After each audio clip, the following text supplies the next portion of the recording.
جو attorney general of Pakistan کو شاید خود ہی علم نہیں تھا کہ یہ سارا معاملہ کس طرف جائے گا۔ دوسری طرف جو ویڈیوز جو سٹیٹمنٹس ہیں وہ سامنے آئی ہیں ان تمام لوگوں کی جن کو سزائیں دی گئی ہیں۔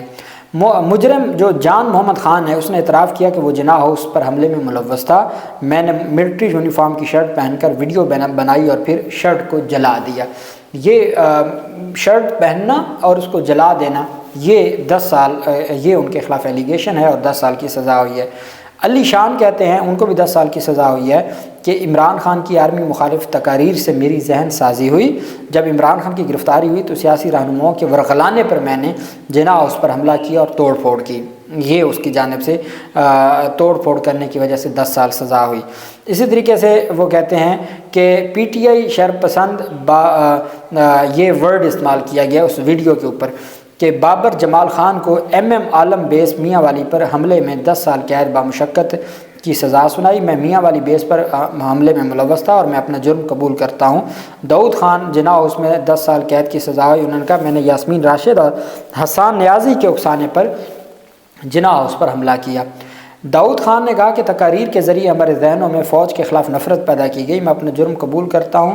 حاشر کو 6 سال قید کی سزا ہوئی، اس نے کہا میں نے 9 مئی کو جناح ہاؤس پر حملہ کیا اور انقلاب کے نام پر لوگوں کو اکسایا اور ویڈیوز بنائیں۔ جناح ہاؤس پر حملے کی منصوبہ بندی پہلے سرزمین پارک میں زمان پارک میں ڈاکٹر یاسمین راشد کی قیادت میں کی گئی۔ فہیم حیدر کہتے ہیں 6 سال قید بامشقت ان کو سزا ہوئی، پی ٹی آئی قیادت نے جناح ہاؤس حملے کے لیے میری ذہن سازی کی۔ عاشق خان جن کو 4 سال سزا ہوئی وہ کہتے ہیں کہ 9 مئی کو ہمیں پی ٹی آئی قیادت کی جانب سے جناح ہاؤس پر حملے کے لیے اکسایا گیا، میں جناح ہاؤس میں داخل ہوا اور وہاں کے سامان کو اٹھا کر ویڈیو بنوائی، ہمیں زمان پارک میں فوج کے خلاف حملے کے لیے ٹریننگ ملتی رہی۔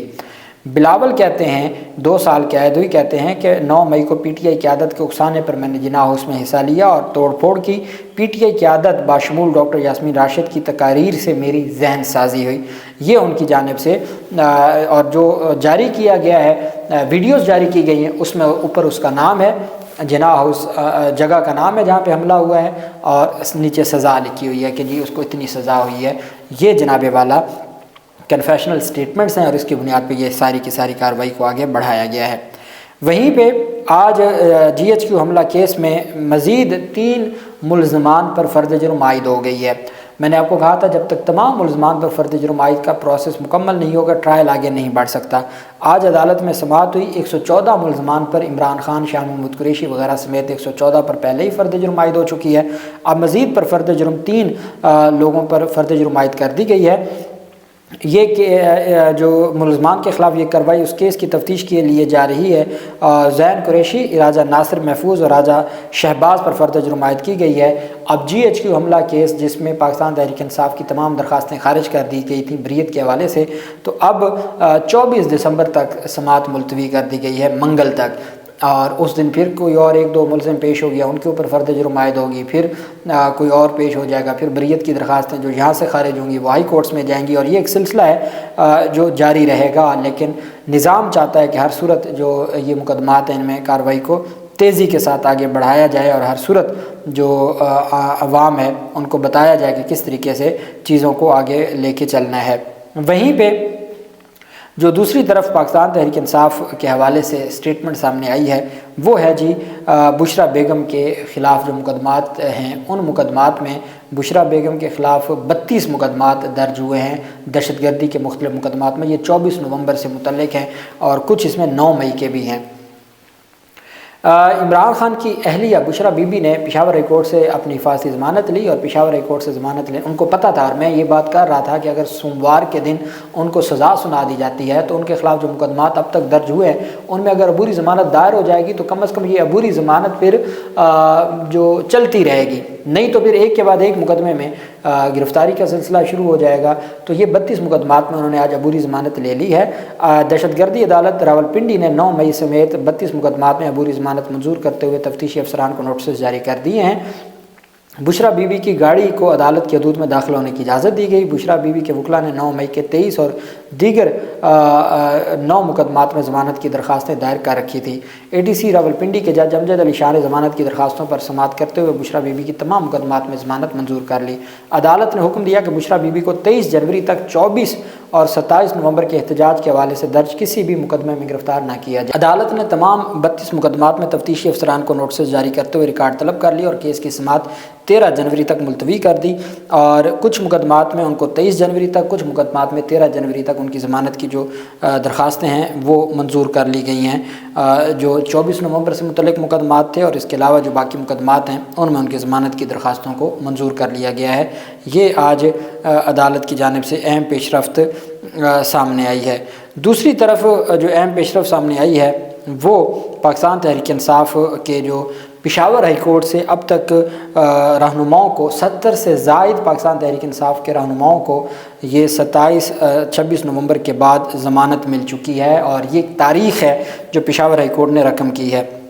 پشاور ہائی کورٹ نے 24 نومبر کو ڈی چوک اسلام آباد میں PTI کے احتجاج کے بعد پارٹی کے 140 سے زائد رہنماؤں، ممبران اسمبلی اور کارکنان کی راہداری اور حفاظتی ضمانت کی درخواستیں منظور کی ہیں، 140 کی۔ 28 نومبر سے اب تک PTI کے رہنماؤں اور ممبران اسمبلی کی 140 سے زائد درخواستوں پر سماعت ہوئی، 70 سے زائد راہداری ضمانتیں منظور کی اور 69 حفاظتی ضمانت کی درخواستوں پر ہائی کورٹ میں سماعت ہوئی۔ عدالت عالیہ نے تمام درخواست گزاروں کو راہداری اور حفاظتی ضمانت دی۔ حفاظتی ضمانت حاصل کرنے والوں میں علی امین گنڈا پور شامل ہیں۔ PTI کے تمام سینئر رہنماؤں نے پشاور ہائی کورٹ سے ضمانت لی ہے۔ PTI کے سیکرٹری جنرل سلمان اکرم راجہ، عمر ایوب، بشریٰ بی بی اور باقیوں۔ بشریٰ بی بی کی جو پشاور ہائی کورٹ سے 16 جنوری تک تمام مقدمات میں ان کی جو حفاظتی ضمانت منظور ہوئی ہے۔ ممبر قومی اسمبلی اسد کیسر، شیخ شبلی فرات، شیخ وقاص اکرم، شیر افضل مروت، جنید اکبر بھی حفاظتی ضمانت کے لیے ہائی کورٹ میں پیش ہوئے۔ ان کے علاوہ صوبائی وزراء بھی پیش ہوئے۔ خواتین میں شاندانہ گلزار، زرتاج گل، عالیہ حمزہ، صنم جاوید، خدیجہ شاہ، مشال یوسفزئی، حمیدہ شاہ وغیرہ بھی پشاور ہائی کورٹ سے راہداری ضمانت لے چکے ہیں۔ تو یہ ایک واقعی ایک تاریخ ہے جو پشاور ہائی کورٹ ریکارڈ کر رہی ہے، اور وہ یہ ہے کہ پشاور ہائی کورٹ میں ابھی میں آپ کو ایک صحافی ہیں ان کو FIA نے کوئی نوٹس جاری کی ہے، تو اسلام آباد سے وہ پشاور ہائی کورٹ جا کے وہاں سے حفاظتی ضمانت لے کے اسلام آباد کی عدالتوں میں وہ ضمانت کی درخواست دائر کرتے ہیں۔ ان کو پتہ ہے کہ پشاور ہائی کورٹ میں بنیادی انسانی حقوق کا تحفظ کیا جاتا ہے، ان کو پتہ ہے پشاور ہائی کورٹ آئین اور قانون کی منشا کے مطابق اپنی ذمہ داریاں آگے نبھا رہی ہے۔ یہی وجہ ہے کہ جن کے بنیادی انسانی حقوق کی خلاف ورزی ہو رہی ہے اور ان کو کہیں سے اگر کوئی امید نہیں ہوتی تو وہ پشاور ہائی کورٹ جا کے پہنچتے ہیں، اور وہاں ڈویژن بینچ سماعت کرتا ہے اور وہ ریلیف بھی دے رہے ہیں، اور بنیادی انسانی حقوق کی پورے پاکستان کے لوگوں کے بنیادی انسانی حقوق کا تحفظ صرف ایک high court Peshawar high court میں ہو رہا ہے۔ اللہ پاک پاکستان کا حامی و ناصر ہو۔ بہت شکریہ۔ اللہ حافظ۔ پاکستان زندہ باد۔